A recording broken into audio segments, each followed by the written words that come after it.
चक्रवाती तूफान निसर्ग कल महाराष्ट्र के तटीय इलाकों से गुजरा और जहां जहां इस तूफान ने दस्तक दी वहां इससे तबाही के मंजर पीछे छोड़ दिए। कल दोपहर 1 बजे से 2 बजे के बीच ये तूफान महाराष्ट्र के अलीबाग में टकराया और वहां समंदर में 4 मीटर तक ऊंची लहरें उठी। तूफान के चलते महाराष्ट्र के रायगढ़ में भी भारी तबाही देखी गई। तूफान तो चला गया लेकिन अपने पीछे तबाही छोड़ गया, जिससे उभरने में महाराष्ट्र के शहरों को लंबा समय लगेगा। वहीं 100 से 120 किलोमीटर प्रति घंटे की रफ्तार से चलने वाली हवाओं से कई पेड़ जड़ों से उखड़ गए। सड़कों पर जहां तहां बड़े बड़े पेड़ अपनी जड़ों से उखड़ गए और रास्तों पर गिरकर उन्हें अवरुद्ध कर दिया। सस्ती उड़ान सेवा देने वाली कंपनी एयर एशिया इंडिया ने अपने पायलटों के मई और जून के वेतन में औसतन 40% तक की कटौती की है। विमानन कंपनी से जुड़े सूत्रों ने कहा कि हालांकि प्रबंध के वरिष्ठ कर्मचारियों और अन्य श्रेणी के कर्मचारियों के वेतन में कटौती अप्रैल के स्तर पर ही रही। अप्रैल में वरिष्ठ प्रबंधक अधिकारियों के वेतन में 20% की कटौती की गई, जबकि अन्य श्रेणी के कर्मचारियों के वेतन में 7 से 17% तक कटौती की गई थी। हालांकि इस वेतन कटौती से 50,000 रुपये प्रति महीना या फिर उससे कम वेतन पाने वाले कर्मचारियों को छोड़ दिया गया।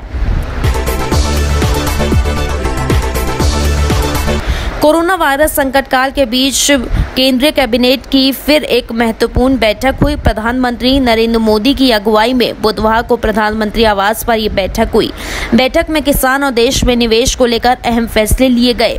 बता दें, सरकार ने कुल 6 फैसले लिए, जिसमें से 3 किसानों के लिए हैं। केंद्रीय मंत्री प्रकाश जावड़ेकर ने फैसलों की जानकारी देते हुए कहा कि कृषि को लेकर ऐतिहासिक फैसले लिए गए हैं। सरकार ने किसानों की 50 सालों से चली आ रही मांगों को पूरा किया है। उन्होंने कहा कि आवश्यक वस्तु अधिनियम APMC अधिनियम में किसान हितैषी सुधार किए गए हैं। केंद्रीय मंत्री ने बताया कि कृषि उत्पादन की कोई किल्लत नहीं है और इसलिए ऐसे समय बंधन डालने वाले कानून की जरूरत नहीं थी।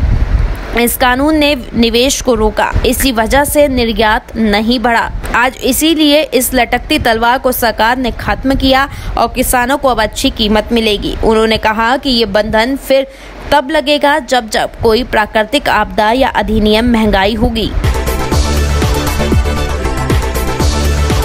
चीन ने बुधवार को कहा कि भारत के साथ मौजूदा गतिरोध के समाधान के लिए किसी तीसरे पक्ष की मध्यस्थता की कोई आवश्यकता नहीं है। दोनों देशों के पास सीमा संबंधी संपूर्ण तंत्र और संपर्क व्यवस्थाएं हैं, जिनसे वो बातचीत के जरिए अपने मतभेदों का समाधान कर सकते हैं। वहीं चीनी विदेश मंत्रालय के प्रवक्ता झाओ लिजान ने कहा कि भारत से लगती सीमा पर चीन की स्थिति सुसंगत और स्पष्ट है। दोनों देशों ने अपने नेताओं के बीच बने महत्वपूर्ण सहमति को ईमानदारी से क्रियान्वित किया है। वहीं झाओ प्रधानमंत्री नरेंद्र मोदी और अमेरिकी राष्ट्रपति डोनाल्ड ट्रंप के बीच मंगलवार को हुई बातचीत से संबंधित एक सवाल का जवाब दे रहे थे। मोदी और ट्रंप ने फोन पर हुई बातचीत में भारत और चीन के बीच जारी सीमा गतिरोध पे भी चर्चा की। यूपी के मुख्य योगी आदित्यनाथ के अभियान चलाकर नए आवेदकों के राशन कार्ड बनाने का आदेश दिया है। सीएम ने कहा कि लोगों को तत्काल राशन भी उपलब्ध कराया जाए। योगी ने यह निर्देश दिया है कि सभी जरूरतमंदों को राशन तुरंत उपलब्ध कराया जाए और सुनिश्चित किया जाए कि कोई भूखा न सोए। सामान्य सामग्री के तहत नया राशन कार्ड बनने के बाद उस कार्ड धारक को करीब 2 महीने बाद पहली बार खाद्यान्न उपलब्ध होता है। यही वजह है कि सीएम योगी ने अधिकारियों को आदेश दिया है।